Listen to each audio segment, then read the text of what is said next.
And then what happens, you kind of just follow us back, and we'll either take you straight back into a room, or sometimes if we're super busy, we might ask you to come in here and have a seat. Sorry. And I'll let y'all kind of see it. I'll walk y'all through this way. But you would sit down in this chair, and that's where the nurse would check you in, and she would check your blood pressure and your heart rate. Y'all just catch that door because it'll close, okay? We'll check your blood pressure and your heart rate, and check your temperatures and everything, and then we'll get y'all settled into a room. And y'all can follow me. We'll go straight back, and I'll kind of show you where the ER is. Yeah. And we'll ask you just to verify your name and your birthday, and we may ask you a bunch of nosy questions about what's going on and what brings you in to see us today, and what you're allergic to. You want to make sure that you know what kind of medicines and stuff like that you're taking. Okay, so you always want to make sure that you have a list of the medicines that you're taking, okay? Other than that, I'll show you kind of back here. The only thing that I ask is that we don't have any phones out back here, okay? Just for patient privacy reasons, all right? So you got my phone, y'all. I got my phone in my pocket. Yeah, that's fine. Y'all come right back through here. Y'all can kind of go right in front of the desk if you want to. Yep.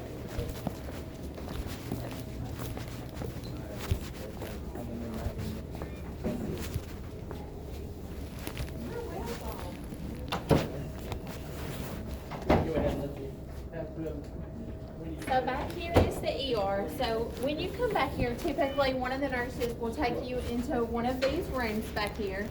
Once we get you in there, I'll show you kind of what this room looks like so you'll know since there's nobody in here. I bet. There's going to be a bed in each room. And I'll just kind of look, and the nurse will ask you just to take a seat on the bed. I've been. And then, like I said, again, ask you more questions about what your symptoms are, like if you were here for a cough, or if you were having chest pain or something like that, then we would ask you more questions about how long that had been going on and things like that, okay? And then, and sometimes we'll keep you hooked up to these monitors, and so that will have like a blood pressure cuff on your arm, and we might put some stickers across your chest so that you know your heart rate, or take your temperature, and that just lets us keep an eye on your vital signs and everything that are going on, so, and we can see that off the desk so that we're able to watch you and monitor you.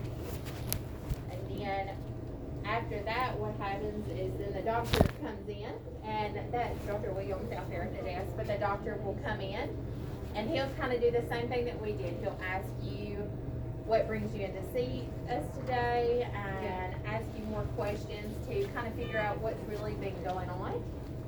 And then sometimes they'll have to order some tests, and what that looks like, you might have to have an x-ray if you've been having a cough. And so what that is they don't actually touch you or anything like that. They just take a picture, and they're able to look into your lungs, and that helps us see what your lungs and stuff look like. Or if you've fallen and you might have broken a bone, we can see the bones and see if that's broken.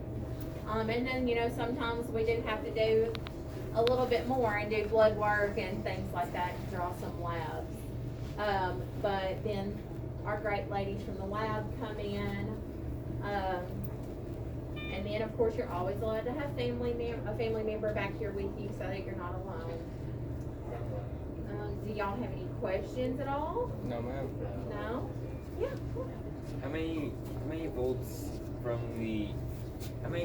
of electricity does it take to start up a heart? That is a great question, and it honestly just varies. It can depend. We start at a low dose. We start at a lower voltage if we have to shock, and then we work our way up higher. The goal is lowest amount possible, and then we go higher if we have to. But that's a very good question. Typically, we start at 160. If that gives you a concrete answer. Some people like a definite answer.